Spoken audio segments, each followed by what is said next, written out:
Hi guys, and welcome to Hooked for Life with Mary Beth Temple.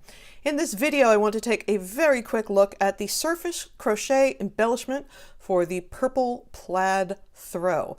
Now these blocks are stitched in big color block sections, and then this little stripe is added on after in surface crochet. Now because I didn't want the loops of the surface crochet all oriented in the same direction, it's a nitpicky little detail, but as you know, if you do my patterns, nitpicky little details are my thing. I wanted it to look the same whether it was upside down, right side out, left, right, however it was oriented. So instead of doing one vertical line here and a horizontal line there, I have done a vertical line to the center point and then zippity-doo-dah off to the right for the horizontal line.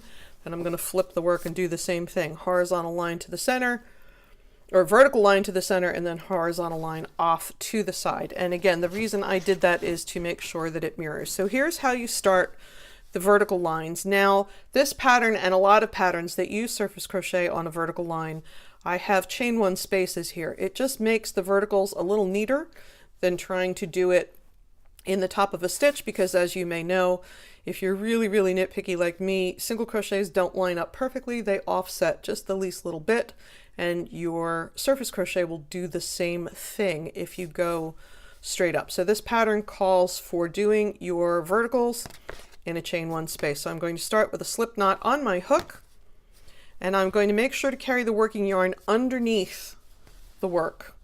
So there's my first chain one space. Going to insert the hook, yarn over, pull it through, yarn over, pull it, or not yarn over, and then pull it right through the stitch.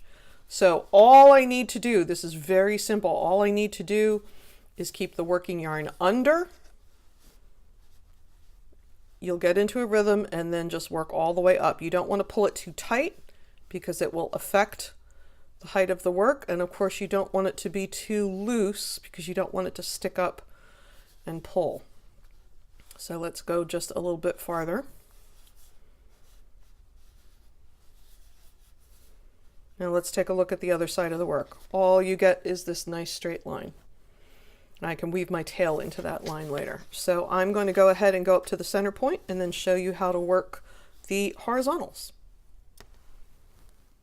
Now to do the horizontals, I got as far as I needed to get, and then I'm going to turn the work 90 degrees counterclockwise so I can head off in the other direction. Now, so far as working in this direction goes, I don't need chain one spaces to keep the line straight, because no matter whether you're looking at the wrong side of the stitch or the right side of the stitch, if you're working in the top of the stitches, it's going to be perfectly even. So 1, 2, 3, 4.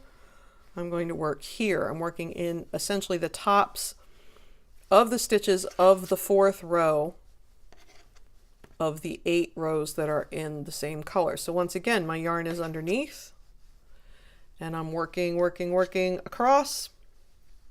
But again, I'm not looking for chain one spaces or anything else crazy, because I'm going to get a perfectly straight line by working in the top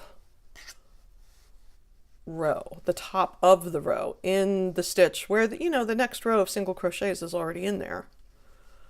But there's plenty of room. This particular pattern is made with Love from Red Heart, and it is a worsted weight yarn with a size J hook. I'm using my hook from my Denise needle sets because I use that for pretty much everything.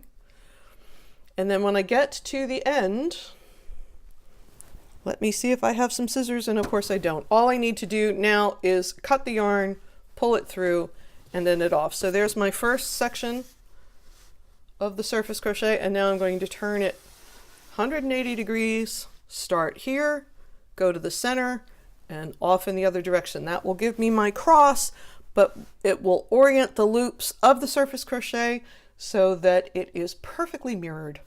Thanks so much for joining me here on Hooked for Life with Mary Beth Temple. Please consider subscribing to the channel for more interesting crochet, knit, and craft videos. Thanks for joining us. We look forward to seeing you again real soon.